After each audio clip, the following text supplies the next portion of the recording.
Halo teman-teman, kita akan belajar mengerjakan latihan soal tentang organ peredaran darah manusia. Namun sebelumnya, kita simak penjelasan secara singkat tentang organ peredaran darah manusia.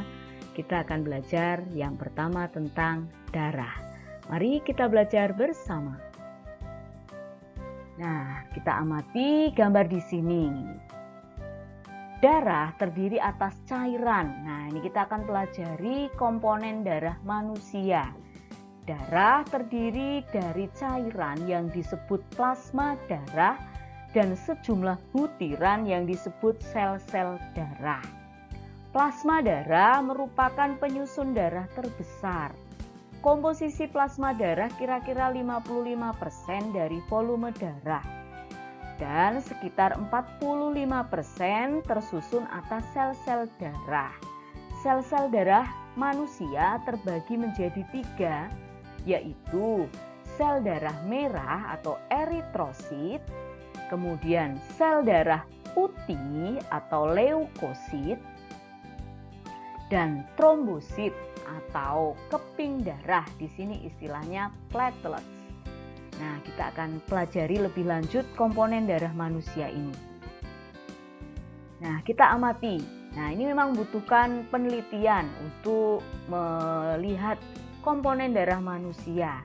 Yang pertama yaitu sel darah putih. Kita lihat ya, sel darah putih ada di sini. Ini sel darah putih ditunjuk oleh anak panah ini. Sel darah putih atau leukosit bentuknya tidak beraturan. Sel darah putih dapat bergerak secara bebas. Nah, sel darah putih berguna untuk membasmi kuman-kuman yang masuk ke dalam tubuh. Sekarang kita ke trombosit atau platelet atau keping darah.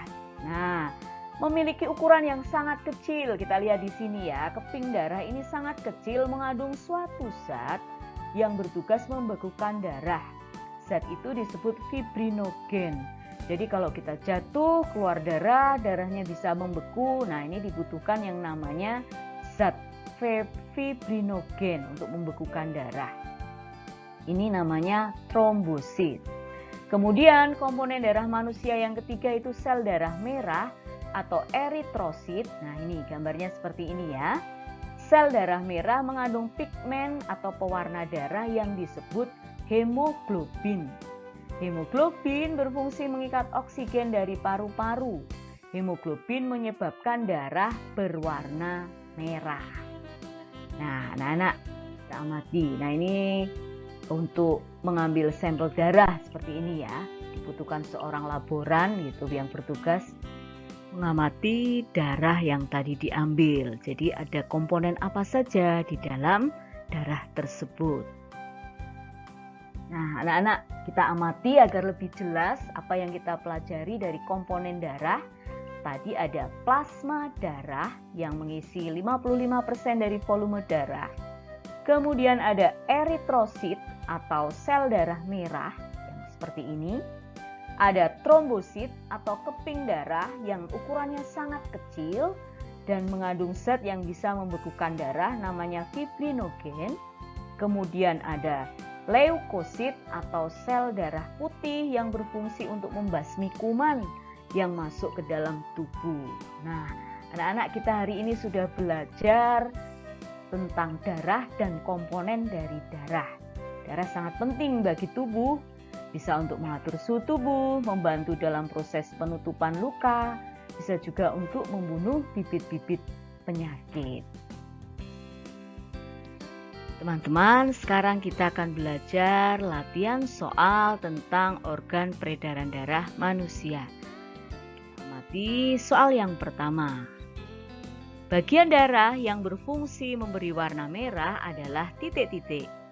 A. Hemoglobin, B. Keping darah, C. Trombosit, D. Leukosit. Jawaban yang benar adalah ya, hemoglobin. Hemoglobin menyebabkan darah berwarna merah. Soal yang kedua, sel darah manusia yang bertugas membekukan darah ketika terjadi luka adalah A. Eritrosit, B. Leukosit, C. Trombosit, D. Hemoglobin. Jawaban yang benar ya C. Trombosit. Trombosit memiliki ukuran yang sangat kecil dan mengandung zat yang bertugas membekukan darah. Soal berikutnya. Komponen darah yang berfungsi sebagai pengangkut oksigen dan karbon dioksida yaitu titik-titik. A. Eritrosit, B. Leukosit, C. Trombosit, D. Plasma darah yang berfungsi mengangkut oksigen dan karbon dioksida yaitu eritrosit atau sel darah merah. Soal berikutnya.